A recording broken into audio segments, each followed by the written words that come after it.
Pada tahun 575 Masehi, Siti Khadijah ditinggalkan ibunya. 10 tahun kemudian, ayahnya Khuwailid menyusul.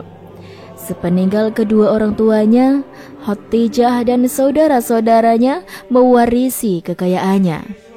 Kekayaan warisan menyimpan bahaya.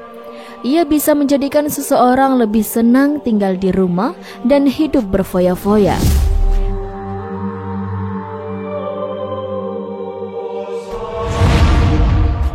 Bahaya ini sangat disadari oleh Khadijah. Ia pun memutuskan untuk tidak menjadikan dirinya pengangguran. Kecerdasan dan kekuatan sikap yang dimiliki Khadijah mampu mengatasi godaan harta. Karenanya, Khadijah mengambil alih bisnis keluarga. Khadijah berasal dari golongan pembesar Mekah, menikah dengan Nabi Muhammad SAW ketika berumur 40 tahun. Manakala Nabi Muhammad berumur 25 tahun. Ada yang mengatakan usianya saat itu tidak sampai 40 tahun, hanya sedikit lebih tua dari Muhammad SAW. Khadijah merupakan wanita kaya dan terkenal. Khadijah bisa hidup mewah dengan hartanya sendiri. Meskipun memiliki kekayaan melimpah, Khadijah merasa kesepian, hidup menyendiri tanpa suami. Karena suami pertama dan keduanya telah meninggal. Beberapa sumber menyangkal bahwa Khadijah pernah menikah sebelum bertemu Nabi Muhammad SAW. Khadijah dikenal sebagai wanita suci di zamannya, tatkala di antara lingkungannya sudah kotor.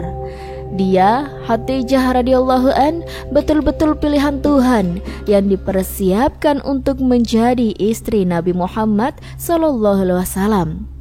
Khadijah binti Khuwailid radhiyallahu an adalah istri pertama Nabi Muhammad SAW yang mempunyai peran besar dalam membantu dakwah Rasulullah sejak awal kenabiannya. Dia adalah wanita terbaik yang pertama yang masuk Islam. Khadijah merelakan waktu, pikiran, tenaga, bahkan hartanya untuk membantu dakwah sang suami yang sangat dicintainya. Bahkan Khadijah yang dikenal sebagai wanita kaya raya di Mekah merelakan kekayaannya digunakan untuk kepentingan dakwah Rasulullah SAW. Awal pernikahan Khadijah. Khadijah pulang ke rumahnya dengan perasaan yang luar biasa gembiranya. Belum pernah ia merasakan kegembiraan sedemikian hebat. Maka sejak itulah Khadijah senantiasa bersikap menunggu dari manakah gerangan kelak munculnya sang pemimpin itu. Lamaran dari Khadijah kepada Rasulullah SAW. Muhammad Al-Amin muncul di rumah Khadijah. Wanita usahawan itu, Khadijah radhiyallahu an, berkata, "Hai Al-Amin, katakanlah apa keperluanmu." Suaranya ramah, bernada dermawan, dengan sikap merendahkan diri tetapi tahu harga dirinya. Muhammad SAW berbicara lurus, terus terang, meskipun agak malu-malu, tetapi pasti.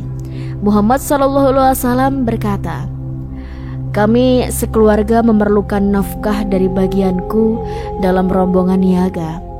Keluarga kami amat memerlukan untuk mencarikan jodoh bagi anak saudaranya yang yatim piatu." Kepalanya tertunduk dan wanita hartawan itu memandangnya dengan penuh ketakjuban. Khadijah pun berkata, "Oh, itukah Muhammad? Upah itu sedikit, tidak menghasilkan apa-apa bagimu untuk menutupi keperluan yang engkau maksudkan. Tetapi biarlah, nanti saya sendiri yang mencarikan calon istri bagimu." Ia berhenti sejenak meneliti, kemudian meneruskan dengan tekanan suara memikat dan mengandung isyarat. Khadijah radhiyallahu an pun berkata, "Aku hendak mengawinimu dengan seorang wanita bangsawan Arab. Orangnya baik, kaya, diinginkan oleh banyak raja-raja dan pembesar-pembesar Arab dan asing. Tetapi ditolaknya. Kepadanya lah aku hendak membawamu, Khadijah." Hatijah tertunduk lalu melanjutkan, "Tapi sayang, ada aibnya. Dia dahulu sudah pernah bersuami. Kalau engkau mau, maka dia akan menjadi penghikmat dan pengabdi kepadamu." Pemuda Al-Amin tidak menjawab. Mereka sama-sama terdiam, sama-sama terpaku dalam pemikirannya masing-masing. Yang satu memerlukan jawaban, yang lainnya tak tahu apa yang mau dijawab. Hatijah radhiyallahu an tak dapat mengetahui apa yang terpendam di dalam hati pemuda Bani Hashim itu. Pemuda yang dikenal dengan gelaran Al-Amin atau jujur, pemuda Al-Amin itu pun mungkin belum mengetahui siapa kira-kira calon yang dimaksud oleh Hatijah radhiyallahu an. Rasulullah SAW pun meminta izin untuk pulang tanpa sesuatu keputusan yang ditinggalkan. Ia menceritakan kepada pamannya. Pemuda Al-Amin berkata, "Aku merasa amat tersinggung oleh kata-kata Hatijah. Seolah-olah dia memandang enteng dengan ucapannya ini dan itu, anu dan anu." Ia mengulangi apa yang dikatakan oleh perempuan kaya itu. Atikah juga marah mendengar berita itu.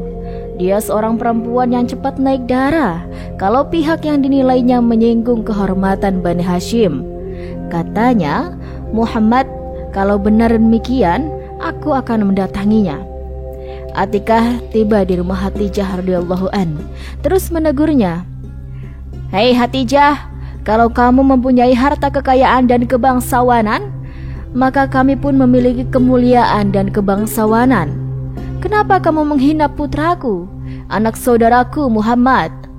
Hatijah radhiyallahu an pun terkejut mendengarnya. Tak disangkanya bahwa kata-katanya itu akan dianggap penghinaan.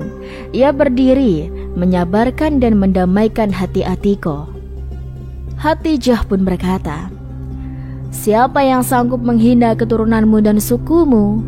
Terus terang saja, aku katakan kepadamu bahwa dirikulah yang kumaksudkan kepada Muhammad SAW. Kalau ia mau, aku bersedia menikah dengannya. Kalau tidak, aku pun berjanji tidak akan bersuami hingga mati." Pernyataan jujur, ikhlas dari Hatijah membuat Atikoh terdiam. Kedua wanita bangsawan itu sama-sama cerah. Percakapan menjadi serius.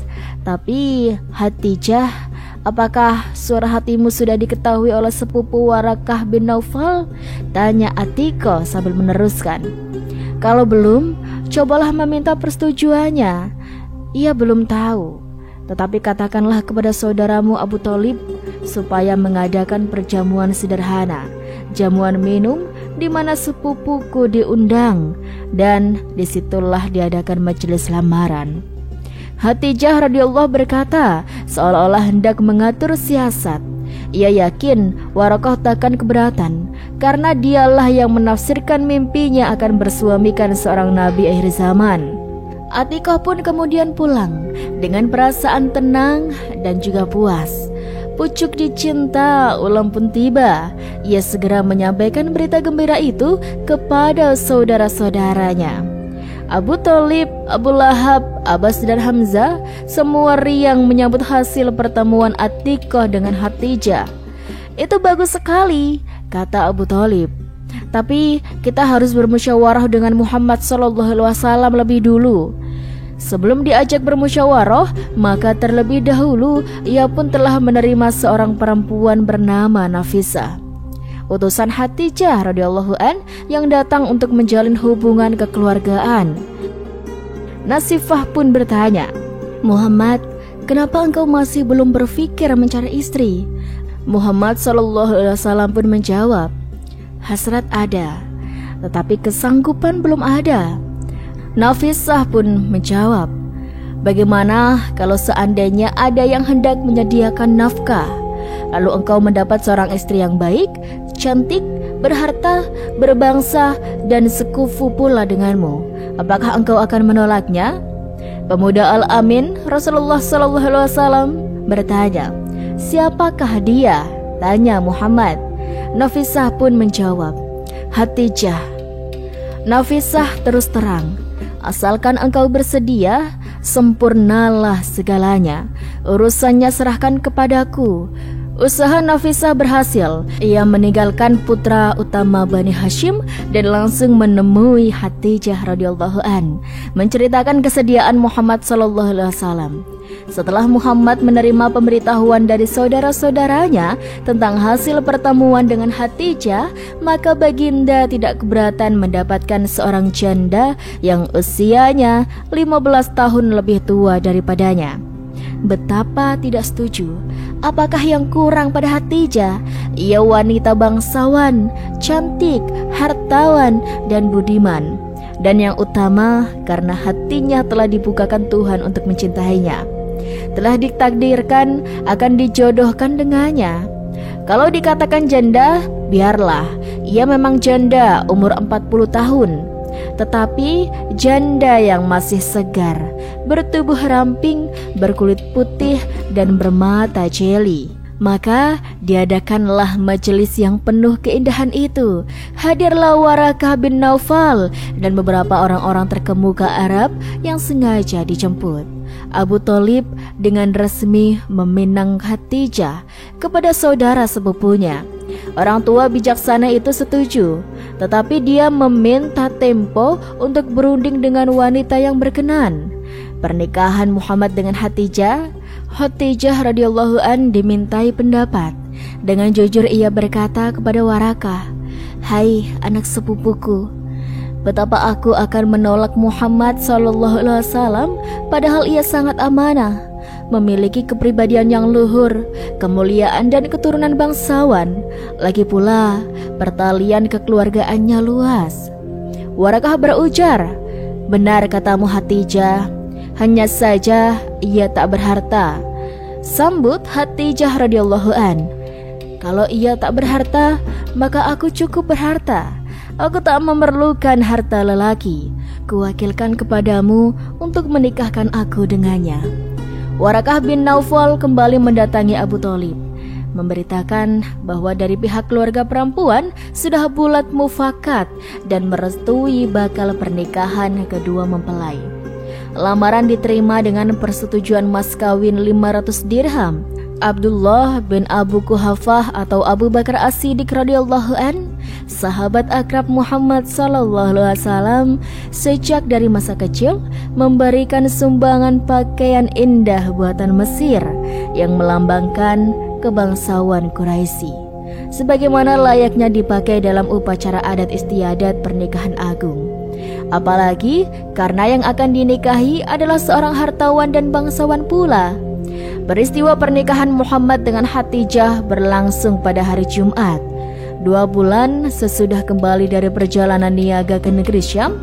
Bertindak sebagai wali Khadijah radhiyallahu an ialah pamannya bernama Amir bin Asad.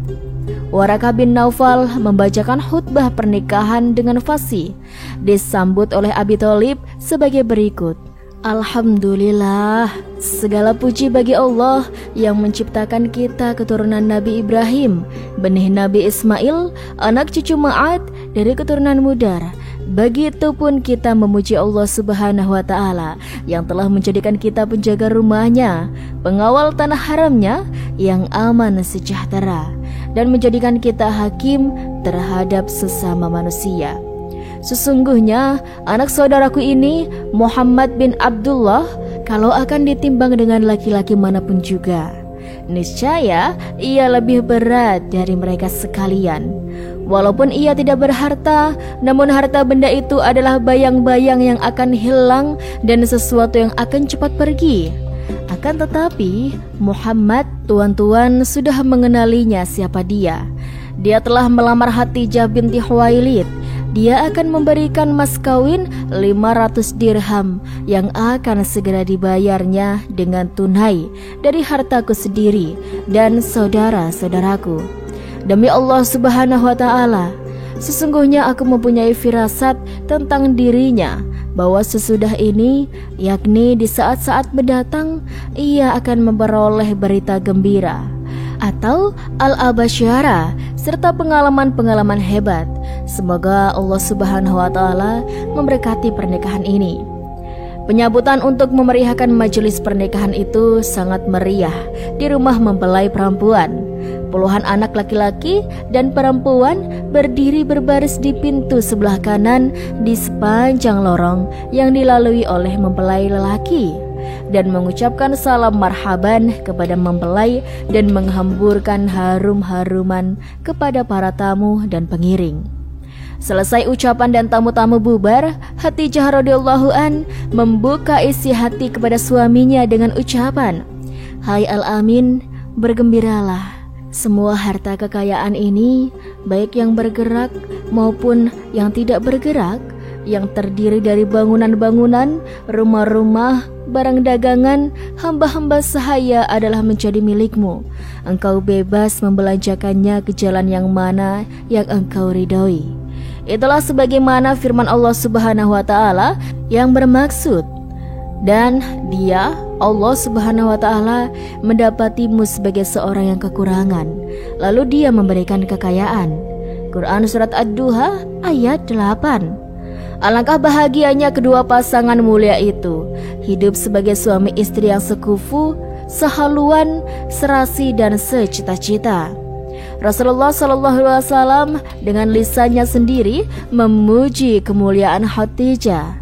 Diriwayatkan dari Anas bin Malik radhiyallahu an, Rasulullah SAW bersabda, "Cukup bagimu 4 wanita terbaik di dunia: Maryam binti Imran, ibunda Nabi Isa; Khadijah binti Khuwailid; Fatimah binti Muhammad; dan Asiyah istri Fir'aun." Hadis riwayat Ahmad dan sanadnya disahihkan Suaid Al-Arnaud. Dalam sebuah hadis yang diriwayatkan Al-Bukhari dan Muslim dari Abu Hurairah radhiyallahu an, beliau menceritakan, pada suatu ketika Jibril mendatangi Nabi Muhammad SAW sambil mengatakan pada beliau, "Wahai Rasulullah SAW, ini Khadijah telah datang. Bersamalah sebuah bejana yang berisi lauk, makanan, dan minuman. Jika dirinya sampai katakan padanya bahwa Robnya dan diriku mengucapkan salam untuknya, dan kabarkan pula bahwa untuknya rumah di surga dari emas yang nyaman, tidak bising dan merasa capai." Hadis riwayat Bukhari dan Muslim. Kesetiaan Khadijah menemani Nabi Muhammad SAW juga terlihat dari riwayat-riwayat betapa Rasulullah SAW sering menyebut namanya, memuliakan teman-teman sepeninggalan beliau. Sampai-sampai Rasulullah ucapkan sebuah kalimat di hadap Aisyah yang menjelaskan kedudukan Khadijah di hati beliau. "Sungguh Allah telah menganugerahkan kepadaku rasa cinta kepada Khadijah." Hadis riwayat Muslim. Kesetiaan dan keutamaan Ummul Mukminin Khadijah itulah yang menjadikan Rasulullah SAW sulit untuk melupakannya. Khadijah wafat 3 tahun sebelum hijrahnya Nabi Muhammad SAW ke Madinah. Saat itu beliau berusia 65 tahun. Rasulullah SAW sendiri yang turun memakamkan jenazah sang istri tercinta. Dengan tangannya yang mulia, beliau memasukkan jenazahnya ke kuburnya.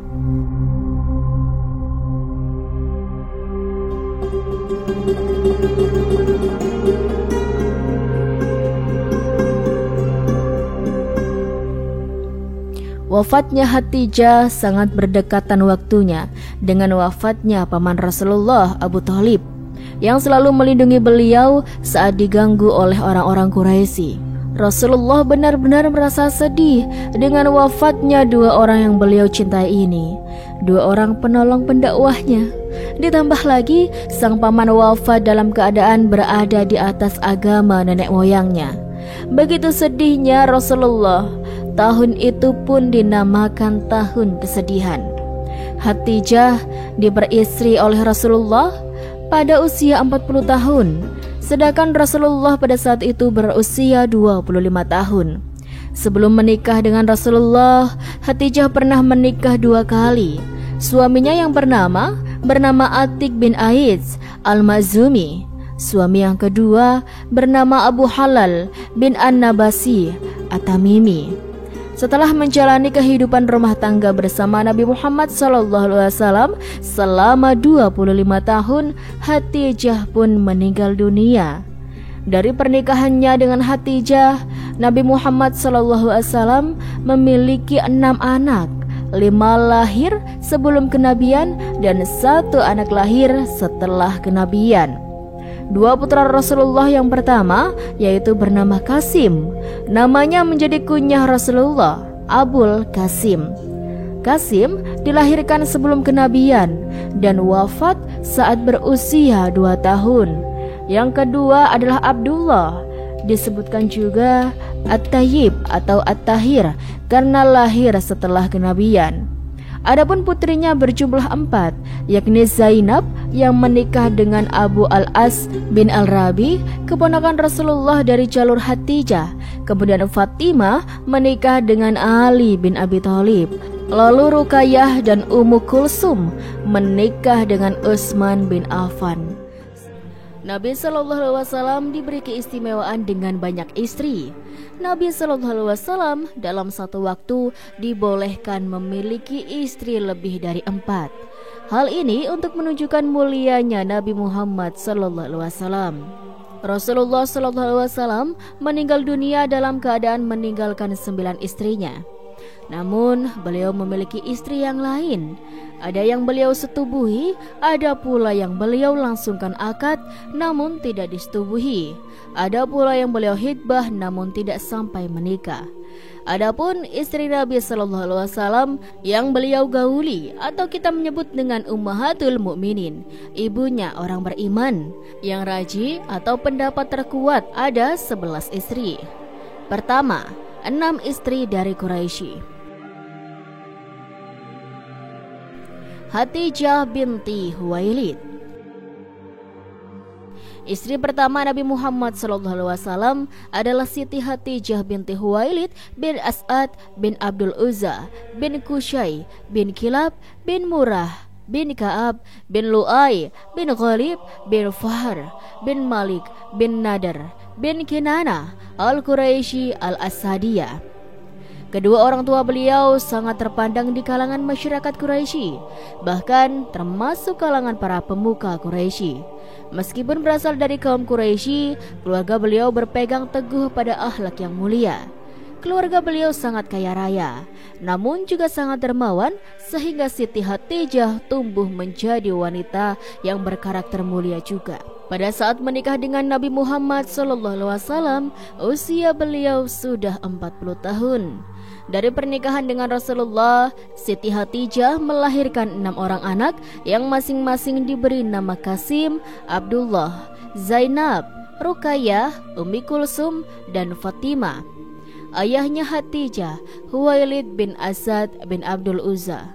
Dia adalah kakeknya Zubair bin Awam, ibunya Khadijah. Fatimah binti Zaidah bin Al-Asam, dia adalah bibi sahabat Ibnu Ummi Maktum.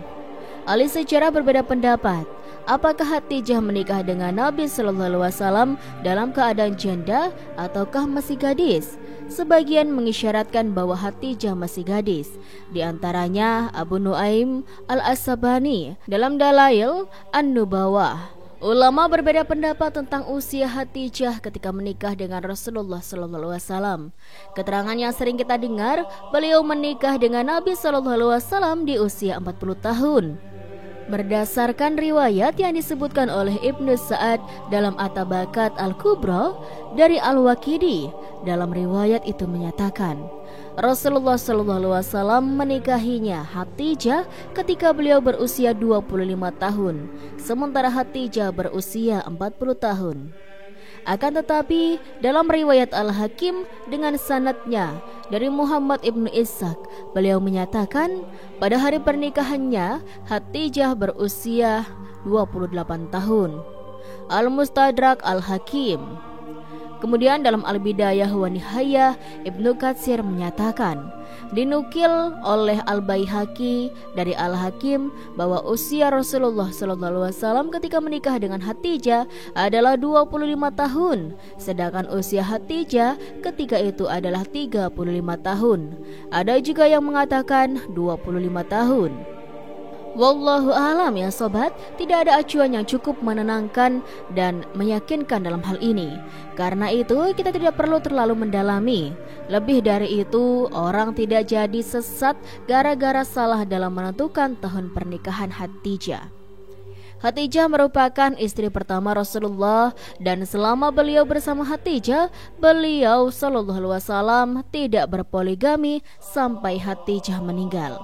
Dan semua putra Rasulullah SAW berasal dari pernikahannya dengan Khadijah, termasuk diantaranya Fatimah, istri Ali bin Abi Thalib, putri bungsu dari Khadijah. Kecuali satu, Ibrahim. Ibrahim berasal dari ibu Maria Al-Qibtiyah.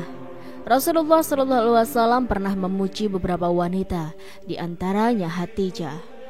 Cukup bagimu 4 wanita pemimpin dunia: Maryam binti Imran, ibunda Nabi Isa, Khadijah binti Huwailid, Fatimah binti Muhammad, dan Asiyah istri Fir'aun. Hadis riwayat Ahmad. Rasulullah SAW sering menyebut nama Khadijah sampai Aisyah radhiyallahu an mengatakan tentang Khadijah, "Aku tidak pernah cemburu terhadap semua istri Nabi SAW sebagaimana aku cemburu kepada Khadijah. Beliau meninggal sebelum Rasulullah menikahiku. Namun aku sering mendengar beliau menyebut-nyebut Khadijah." Aisyah binti Abu Bakar. Aisyah binti Abu Bakar merupakan istri Nabi Muhammad SAW yang ketiga. Beliau dinikahi Nabi Muhammad saat usianya masih beliau, yakni sekitar 6 tahun sampai 7 tahun. Karena dinikahi sejak masih muda, beliau tumbuh dalam didikan Nabi Muhammad SAW. Aisyah sendiri dikenal dengan kecerdasannya serta ingatannya yang kuat, sehingga dapat menghafalkan banyak hal. Karena kecerdasan dan daya ingat ini, beliau sering dijadikan tempat bertanya oleh para sahabat Nabi Muhammad SAW. Beliau bahkan juga termasuk dalam golongan orang yang meriwayatkan banyak hadis. Bahkan beliau disebutkan bahwa beliau menduduki urutan keempat dalam hal ini setelah Abu Hurairah, Abdullah bin Umar, serta Anas bin Malik. Ada banyak kisah romantis yang terjadi antara Muhammad SAW dengan Aisyah. Nabi Muhammad SAW sangat mengenal karakter sang istri, sehingga beliau bisa membedakan kapankah sang istri sedang marah maupun sedang bahagia, walaupun Aisyah sudah menyembunyikan perasaannya dengan rapi. Beliau dilahirkan 4 tahun sebelum Nabi Muhammad SAW diutus. Ayahnya seorang as-Siddiq yang banyak menemani perjuangan dakwah Rasulullah SAW. Ibunya bernama Ummu Rumah binti Amir bin Uwaimir. Rasulullah SAW menikahi Aisyah di bulan Syawal tahun 11 setelah kenabiannya, 2 tahun 5 bulan sebelum hijrah, dan setahun setelah beliau menikahi Saudah. Para ahli sejarah berbeda pendapat tentang usia Aisyah ketika menikah dengan Rasulullah SAW. Pendapat yang makruf, beliau menikah di usia 6 tahun dan baru kumpul di usia 9 tahun, sebagaimana keterangan Aisyah sendiri tentang dirinya. Nabi SAW menikahiku ketika aku berusia 6 tahun dan beliau kumpul bersamaku ketika aku berusia 9 tahun. Hadis riwayat Bukhari dan Muslim. Namun, keterangan Aisyah ini dipertanyakan karena beliau menyampaikan keterangan ini setelah di usia cukup tua, dan ketika itu angka tahun kurang diperhatikan. Karena itulah ada sebagian ulama yang membandingkannya dengan usia Asma atau saudara Aisyah. Ibnu Hajar menegaskan selisih usia Asma dengan Aisyah adalah 10 tahun lebih tua. Sementara Abu Nu'aim meriwayatkan bahwa usia Asma ketika hijrah ke Madinah 27 tahun. Artinya ketika hijrah Aisyah berusia 17 tahun. Ada juga yang mengatakan Rasulullah SAW menikahi Aisyah di usia 13 tahun dan baru kumpul di usia lebih dari itu. Beliaulah satu-satunya istri Rasulullah SAW yang dinikahi dalam kondisi masih gadis. Hadis riwayat Bukhari. Rasulullah SAW menikahi Aisyah di usia muda atas perintah Allah melalui mimpi beliau, dan mimpi Nabi adalah wahyu. Aisyah wanita yang berakhlak mulia dan sangat cerdas. Sebagaimana ulama mengatakan, Aisyah adalah wanita yang paling paham tentang ajaran Muhammad SAW di seluruh dunia. Karena jasa besar Aisyah, kita bisa mengetahui banyak sunnah di rumah tangga Rasulullah SAW. Beliau meriwayatkan sekitar 2.210 hadis, 316 diantaranya terdapat dalam Sahih Bukhari dan Muslim. Terkait Aisyah, Allah menurunkan firman-Nya di surat An-Nur. Allah Subhanahu wa Ta'ala membersihkan nama baik Aisyah dari tuduhan orang munafik bahwa beliau telah selingkuh. Aisyah adalah wanita baik-baik yang tidak mungkin melakukan demikian. Anehnya, orang-orang Syiah masih menuduh Aisyah sebagai zaniyah atau pezina. Hal ini menunjukkan bahwa mereka kufur terhadap surat An-Nur. Beliau meninggal pada tanggal 17 Ramadan tahun 57 Hijriah. Ada yang mengatakan tahun 58 Hijriah. Dan jenazah beliau dimakamkan di Baqi, yang sampai saat ini menjadi incaran orang Syiah. Mereka menggali kubur Aisyah dan ingin mereka rusak.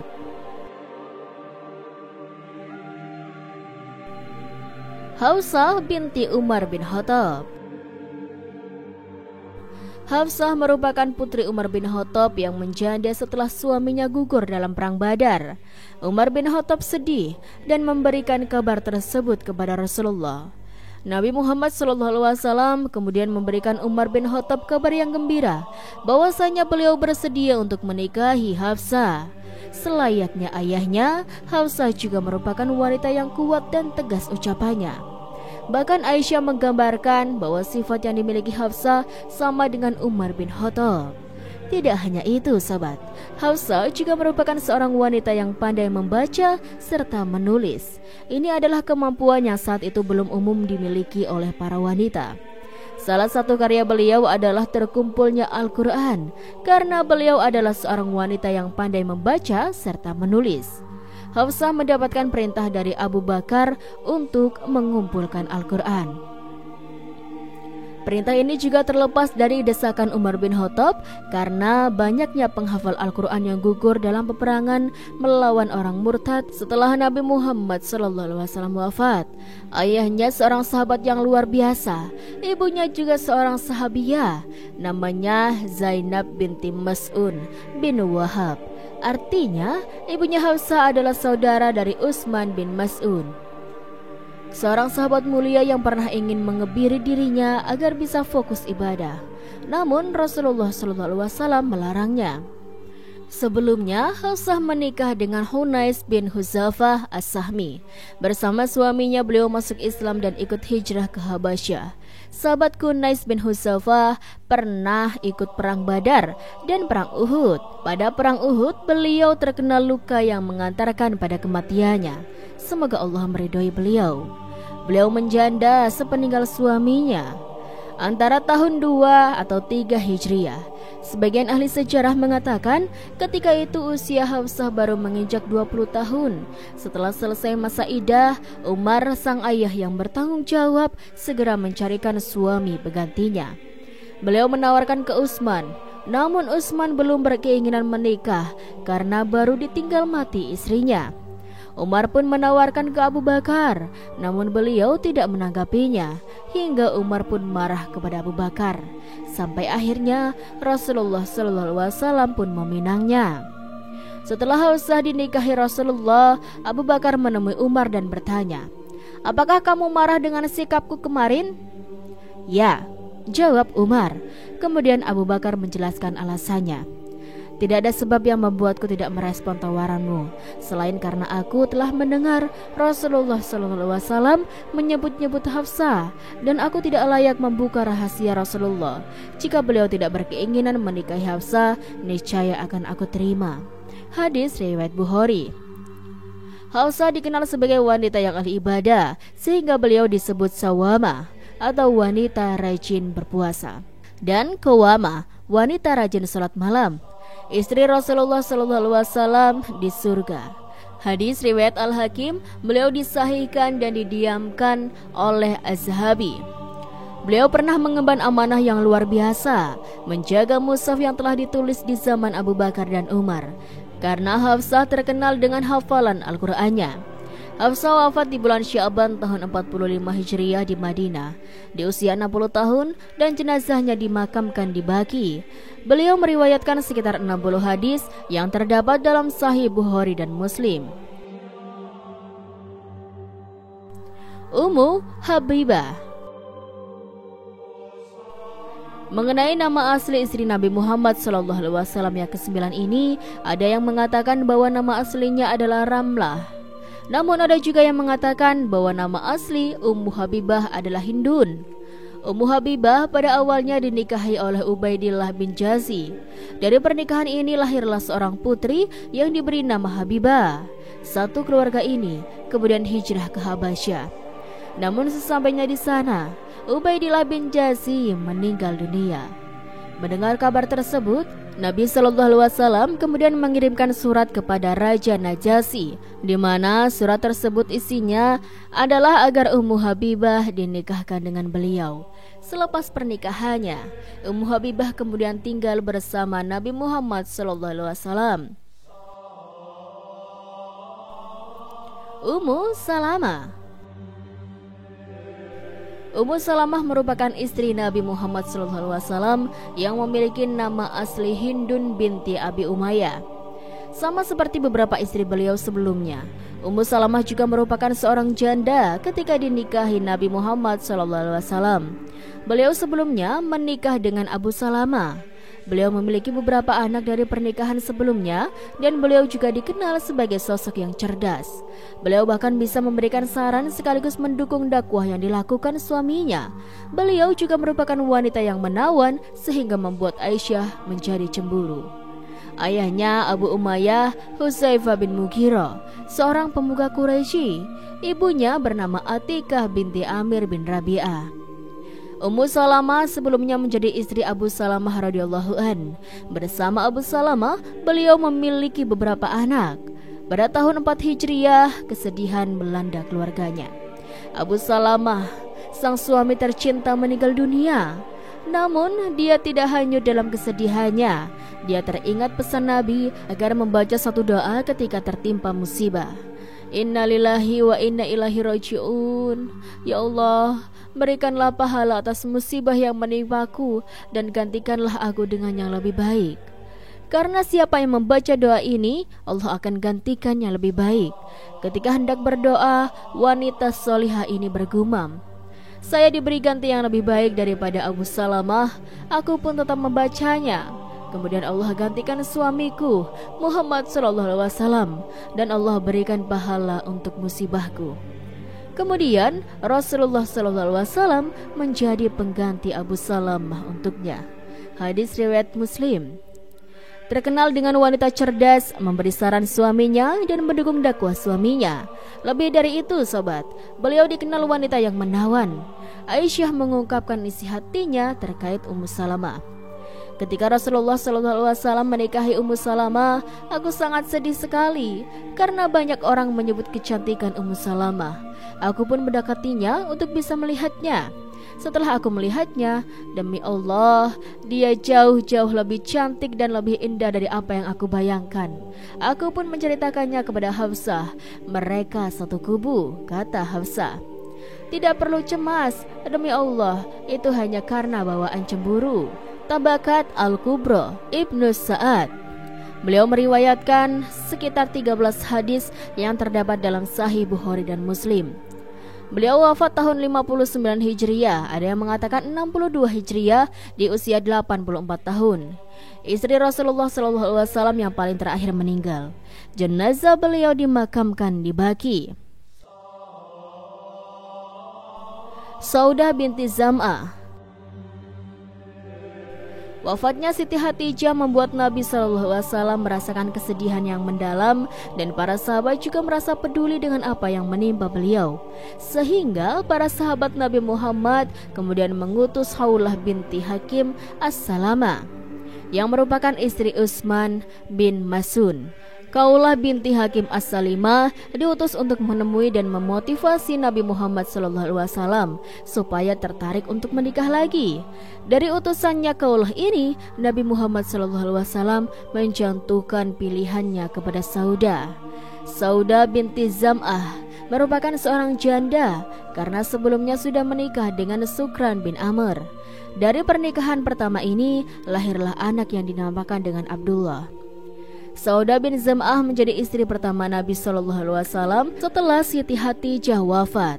Pada saat itu, usia Saudah binti Zam'ah sudah mencapai 55 tahun dan Nabi Muhammad SAW baru 50 tahun. Saudah binti Zam'ah sendiri merupakan wanita yang berkarakter mulia. Beliau sangat suka bersedekah. Dan Aisyah binti Abu Bakar juga sangat menyukai beliau. Sebab Saudah binti Zam'ah telah rela memberikan jatah malam Nabi Muhammad di rumahnya kepada Aisyah. Zainab binti Huzaimah, istri Nabi Muhammad SAW yang selanjutnya adalah Zainab binti Huzaimah. Beliau merupakan istri yang memiliki gelar Ummul Masakin. Alasannya adalah karena Zainab binti Huzaimah sangat berbelas kasih terhadap orang miskin dan juga bergaul dengan mereka. Zainab binti Huzaimah juga menikah dengan Nabi SAW dalam kondisi janda. Sebelumnya, beliau dinikahi oleh Abdul bin Jazi yang kemudian wafat dalam perang Uhud. Tidak lama berselang setelah Abdullah bin Jazi ini wafat, Nabi Muhammad SAW kemudian menikahi Zainab. Akan tetapi, tidak lama setelah pernikahan, sekitar 2 bulan hingga 3 bulan, Zainab kemudian juga meninggal dunia. Zainab binti Jazi. Zainab binti Jazi sebelum dinikahi Nabi Muhammad SAW terlebih dahulu dinikahi oleh Zaid bin Harithah yang merupakan anak angkat Nabi Muhammad SAW sendiri. Zainab binti Jazi sendiri adalah putri bibi Nabi Muhammad SAW yang namanya Aminah binti Abdul Muthalib. Zaid bin Harithah selain merupakan putra angkat Nabi Muhammad SAW, pada awalnya adalah seorang budak. Pernikahan antara Zaid bin Harithah dengan Zainab binti Jazi juga tidak berlangsung lama karena hubungan keduanya tidak harmonis. Atas ketidakharmonisan tersebut, Nabi Muhammad SAW kemudian menasihati Zaid agar tidak bercerai dengan Zainab. Namun pada akhirnya Zaid tetap menceraikannya. Setelah masa iddah Zainab selesai, Nabi Muhammad SAW pun menikahinya. Zainab binti Jazi merupakan perempuan yang istimewa. Beliau merupakan wanita yang ahli ibadah dan juga gemar bersedekah. Diriwayatkan bahwa beliau meninggal dalam usia 53 tahun pada masa pemerintahan Khalifah Umar bin Khattab. Beliau masih kerabat dekat dengan Rasulullah SAW. Ibu beliau, Umaymah binti Abdul Muthalib, adalah saudari ayah Nabi, Abdullah, sehingga Zainab adalah sepupu Rasulullah SAW. Zainab dan anak angkat Rasulullah SAW. Sebelum diutus sebagai nabi, Rasulullah memiliki anak angkat bernama Zaid, hingga orang menyebutnya Zaid bin Muhammad. Padahal ayah aslinya adalah Harithah. Aturan ketika itu, anak angkat sama dengan anak nasab, sehingga tidak boleh menikahi mantan istri anaknya. Sampai akhirnya Allah perintahkan agar Zainab dinikahkan dengan Zaid bin Harithah. Mari kita perhatikan firman Allah yang menceritakan kejadian tersebut, sobat. Ingatlah ketika kamu berkata kepada orang yang telah melimpahkan nikmat kepadanya dan kamu juga telah memberikan nikmat kepadanya. Tahanlah terus istrimu dan bertakwalah kepada Allah, sedang kamu menyembunyikan di dalam hatimu apa yang Allah akan menyatakannya. Quran Surat Al-Ahzab ayat 37. Pada ayat di atas, Allah menyebutkan sahabat Sa'id dengan orang yang Allah telah melimpahkan nikmat kepadanya dengan hidayah Islam, dan kamu juga telah memberi nikmat kepadanya. Maksudnya, Sa'id mendapatkan nikmat dari Allah berupa hidayah iman dan mendapat nikmat dari Nabi SAW karena dibebaskan dari status budak. Kemudian dididik dalam asuhannya. Kita kembali fokus ke Zaid dan Zainab ya sobat. Sejatinya, Rasulullah SAW berkeinginan untuk menikahi Zainab dalam rangka menghapus anggapan jahiliyah bahwa ayah angkat tidak boleh menikahi istri dari mantan anak angkatnya. Namun Zainab masih menjadi istri Zaid yang masyarakat menganggapnya anak angkat Nabi SAW. Beliau berharap agar Zaid mencerahkan Zainab, sehingga beliau bisa menikahi Zainab. Terjadilah interaksi yang tidak harmonis antara Zaid dengan Zainab, sobat. Sampai akhirnya Zaid pun mengadu kepada Rasulullah SAW tentang istrinya. Rasulullah pun menasihati kepada Zaid seperti ayat di atas. Tahanlah terus istrimu dan bertakwalah kepada Allah. Artinya jangan kau ceraikan istrimu Zainab dan bersabarlah, sekalipun banyak masalah keluarga. Padahal beliau menyimpan harapan agar Zaid menceraikan Zainab. Pada ayat di atas Allah mengatakan, sedang kamu menyembunyikan di dalam hatimu apa yang Allah akan menyatakannya. Yang disembunyikan Nabi SAW dalam hatinya harapan agar Zaid menceraikan Zainab, sehingga beliau bisa menikahi Zainab. Hingga akhirnya Zaid pun menceraikan Zainab karena masalah rumah tangganya tidak kunjung membaik. Kita simak lanjutan ayatnya ya sobat. Tatkala Zaid telah mengakhiri keperluan terhadap istrinya atau menceraikannya, kami kawinkan kamu dengan dia supaya dia ada keberatan bagi orang mukmin untuk mengawini istri-istri anak angkat mereka apabila anak-anak angkat itu telah menceraikan istrinya. Quran Surat Al-Ahzab ayat 37. Ayat ini adalah ayat yang paling dibanggakan oleh Zainab. Ketika beberapa istri Rasulullah SAW menonjolkan kelebihannya di hadap istri yang lain, Zainab menampakkan dirinya dengan mengatakan, kalian dinikahkan oleh orang tua kalian, sementara aku dinikahkan oleh Allah dari atas langit yang 7. Hadis riwayat Bukhari.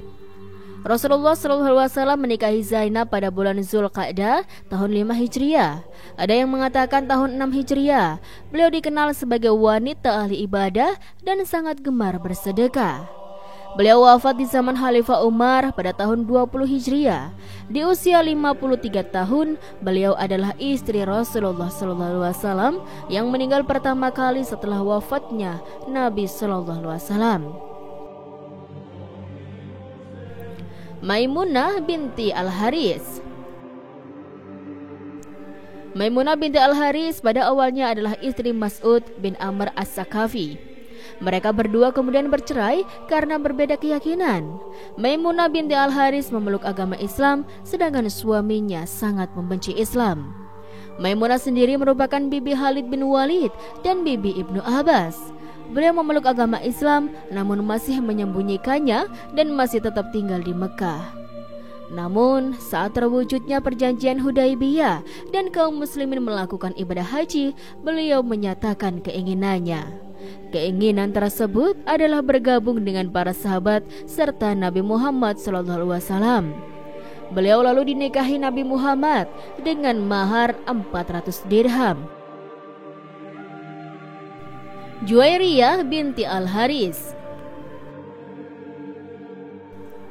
Nama asli beliau adalah Barah, namun kemudian oleh Nabi Muhammad SAW diganti dengan Juwairiyah.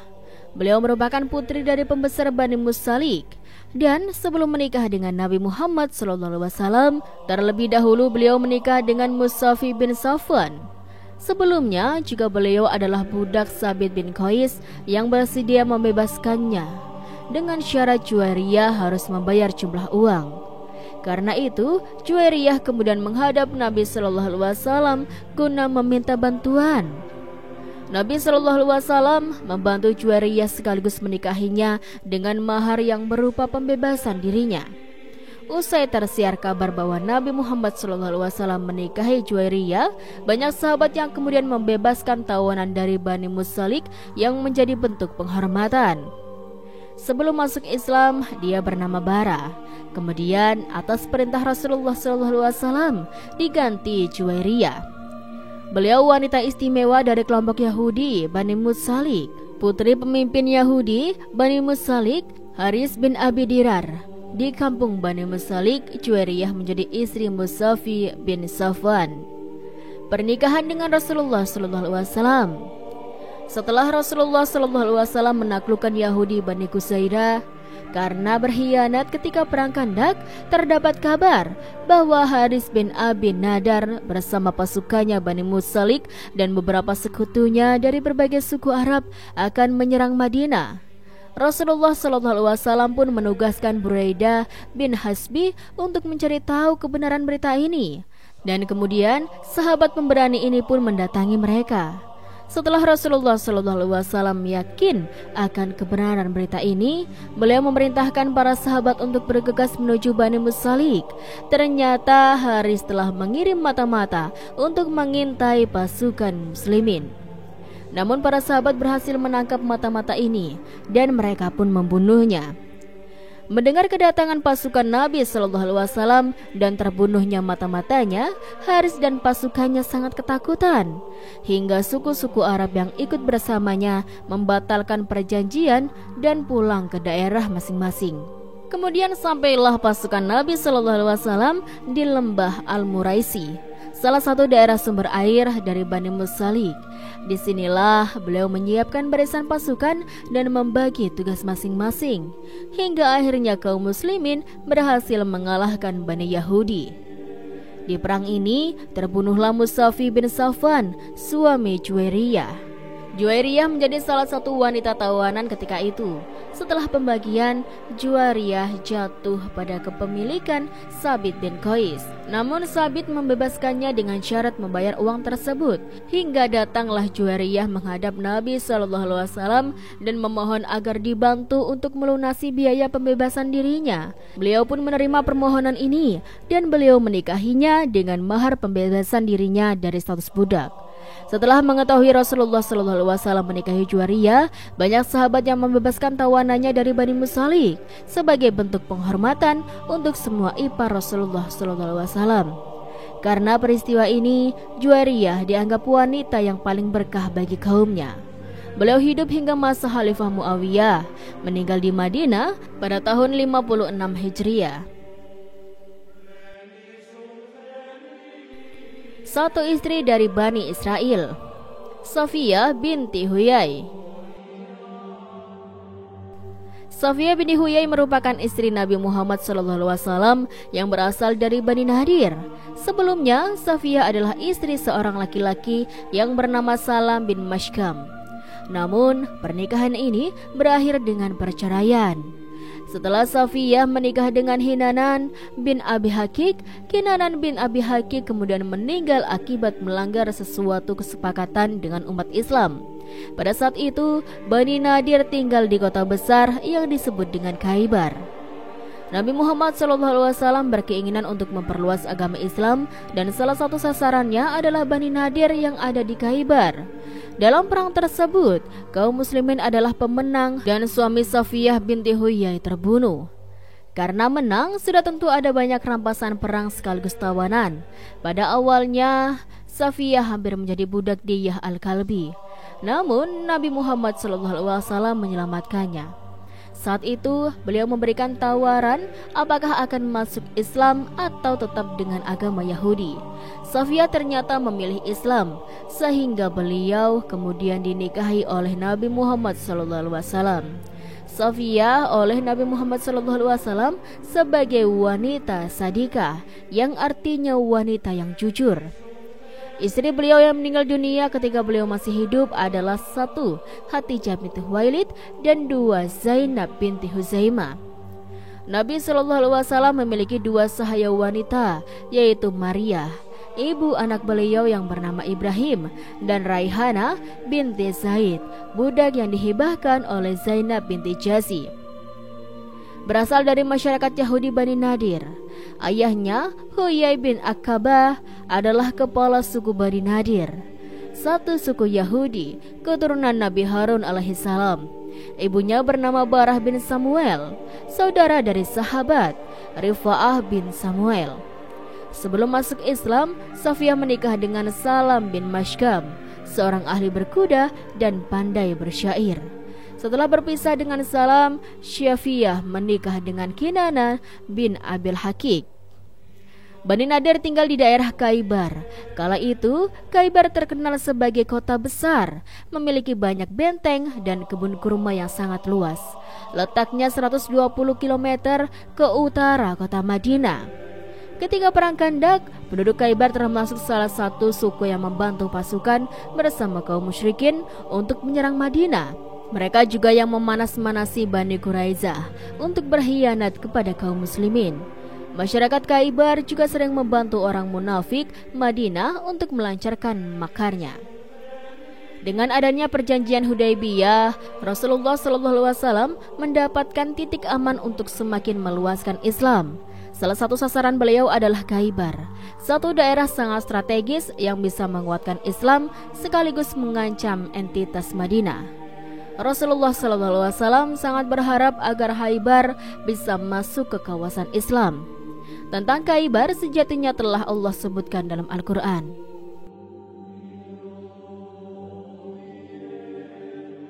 Keutamaan istri-istri Nabi SAW. 1. Mereka adalah Ummul Mukminin, ibundanya orang-orang beriman. Dalam ayat disebutkan, Nabi itu hendaknya lebih utama bagi orang-orang mukmin dari dirinya mereka sendiri, dan istri-istrinya adalah ibu-ibu mereka. Quran Surat Al-Ahzab ayat 6. 2. Mereka lebih memilih Allah, Rasul-Nya, dan kehidupan akhirat. Dalam ayat disebutkan, "Hai Nabi, katakanlah kepada istri-istrimu, jika kamu sekalian menginginkan kehidupan dunia dan perhiasannya, maka marilah supaya kuberikan kepadamu mutah, suatu pemberian yang diberikan kepada perempuan yang telah diceraikan menurut kesanggupan suami, dan aku ceraikan kamu dengan cara yang baik. Dan jika kamu sekalian menghendaki keridhaan Allah dan Rasul-Nya serta kesenangan di negeri akhirat, maka sesungguhnya Allah menyediakan bagi siapa yang berbuat baik di antaramu pahala yang besar." Quran Surat Al-Ahzab ayat 28-29. 3. Jika berbuat baik akan dilipat gandakan pahala. Jika berbuat jelek akan diberikan hukuman. Dalam ayat disebutkan, "Hai istri-istri Nabi, siapa-siapa di antaramu yang mengerjakan perbuatan keji yang nyata, niscaya akan dilipat gandakan siksaan kepada mereka 2 kali lipat. Dan adalah yang demikian itu mudah bagi Allah. Dan barang siapa di antara kamu sekalian istri-istri Nabi tetap taat kepada Allah dan Rasul-Nya dan mengerjakan amal yang sahih, niscaya kami memberikan kepadanya pahala 2 kali lipat dan kami sediakan baginya rezeki yang mulia." Quran Surat Al-Ahzab ayat 30-31. 4. Mereka lebih mulia dari wanita lain. Dalam ayat disebutkan, "Hai istri-istri Nabi, kamu sekalian tidaklah seperti wanita yang lain. Jika kamu bertakwa, maka janganlah kamu tunduk dalam berbicara sehingga berkeinginanlah orang yang ada penyakit dalam hatinya, dan ucapkanlah perkataan yang baik." Quran Surat Al-Ahzab ayat 32. 5. Mereka memilih tinggal di rumah dan semangat menyebarkan ilmu. Dalam ayat disebutkan, "Dan hendaklah kamu tetap di rumahmu, dan janganlah kamu berhias dan bertingkah laku seperti orang-orang jahiliyah yang dulu, dan dirikanlah sholat. Tunaikanlah zakat dan taatilah Allah dan Rasul-Nya. Sesungguhnya Allah bermaksud hendak menghilangkan dosa dari kamu, hai ahlul bait, dan membersihkan kamu sebersih-bersihnya. Dan ingatlah apa yang dibacakan di rumahmu dari ayat-ayat Allah dan hikmah sunnah nabimu. Sesungguhnya Allah adalah maha lembut lagi maha mengetahui." Quran Surat Al-Ahzab ayat 33-34.